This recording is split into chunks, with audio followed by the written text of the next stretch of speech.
आणि आता सविस्तर बातम्या बघूयात। शपथविधीपूर्वी महायुतीच्या नेत्यांमध्ये चर्चांना वेग आला। शिंदे, फडणवीस आणि अजित पवारांची दुपारी 2 वाजता बैठक आहे। शासकीय बैठकांसोबतच तीनही नेत्यांमध्ये देखील चर्चा होणार आहेत। मुख्यमंत्रीपदासोबतच मंत्रिमंडळ विस्तारावरती सुद्धा चर्चा होणार आहेत अशी माहिती सूत्रांकडून मिळते। शासकीय बैठकांसोबतच राजकीय नेत्यांच्या देखील म्हणजे महायुतीच्या 3 प्रमुख नेत्यांच्या देखील बैठका होत आहेत। चर्चा काय किंवा विषय काय जाणून घेऊयात आमचे प्रतिनिधी राहुल झोरी यांच्याकडून। राहुल, काय माहिती?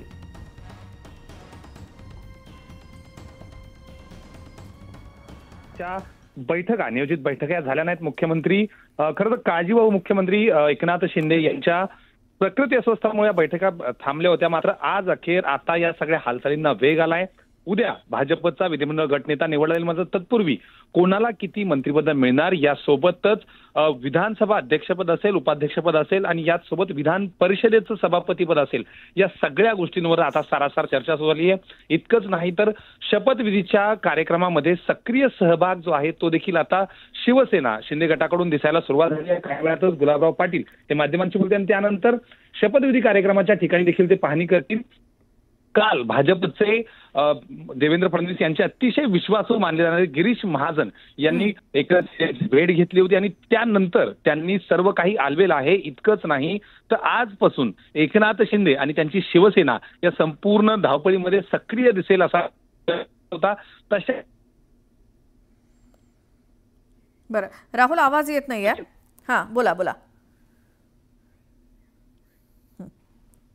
तर एकूणच काय तर महायुतीच्या या तीनही नेत्यांच्या देखील बैठका होणार आहे। आज दुपारी 2 वाजता तिघांची राजकीय चर्चा होईल आणि मुख्यमंत्री पदासोबतच मंत्रिमंडळाच्या संदर्भात सुद्धा बैठक होईल। त्यानंतर आणखी एक मोठी बातमी येते। महायुती मंत्रिमंडळाच्या जागा वाटपाचा फॉर्म्युला देखील ठरलेला आहे।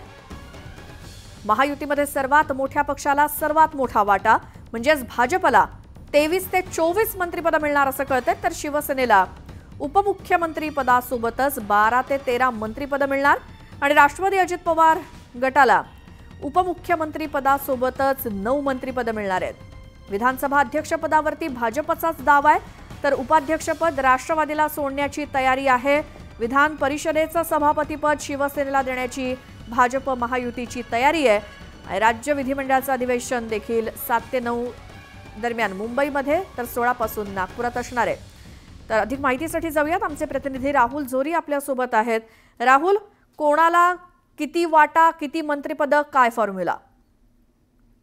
अगदी श्वेता, आता अगदी काही तास मंत्रिमंडळ शपथविधीला उरले आहेत। मुख्यमंत्र्यांसोबत 2 उपमुख्यमंत्री आणि मंत्री हे शपथ घेतील। मात्र त्यापूर्वी महायुतीचा फॉर्म्युला जो आहे तो सर्वाधिक महत्वाचा आहे आणि याचमुळे सर्वाधिक मोठा भाऊ जो की महायुतीमध्ये आहे भाजप, जवळपास 132 आमदार संख्या आणि त्यासोबतच असणारे अपक्ष, यासोबत भाजप हा एकटा आकडा जो आहे तो 140च्या आसपास जातोय आणि त्यामुळे सर्वाधिक मोठा वाटा ते अर्थातच मुख्यमंत्री पदासोबतच मंत्रिमंडळाचा वाटा जो आहे तो भाजपला मिळतोय। जवळपास 23 ते 24 मंत्रिपद ही भाजपच्या वाट्याला जातील। यासोबतच शिवसेना जो 2 नंबरचा क्रमांकाचा पक्ष आहे, गेल्यावेळी मुख्यमंत्री पद अगदी कमी जागा असताना देखील त्यांना मिळालं होतं। मात्र यावेळी त्यांना उपमुख्यमंत्री पदासोबतच 12 खाती जी आहेत ती त्यासोबत 12 मंत्रिपद जी आहेत ते मिळणार आहेत। तिसरा जो सर्वात मोठा महत्वाचा भाग जो आहे अर्थातच अजित पवार यांच्या राष्ट्रवादीला विधानसभेचं उपाध्यक्षपद,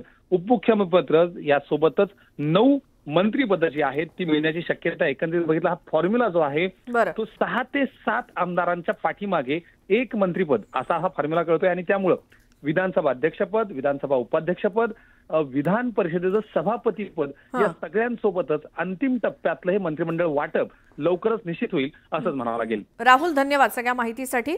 त्यामुळे मुख्यमंत्री आणि उपमुख्यमंत्री पदासोबतच कोण कोण 5 तारखेला शपथ घेणार हे देखील आपल्याला कळेलच।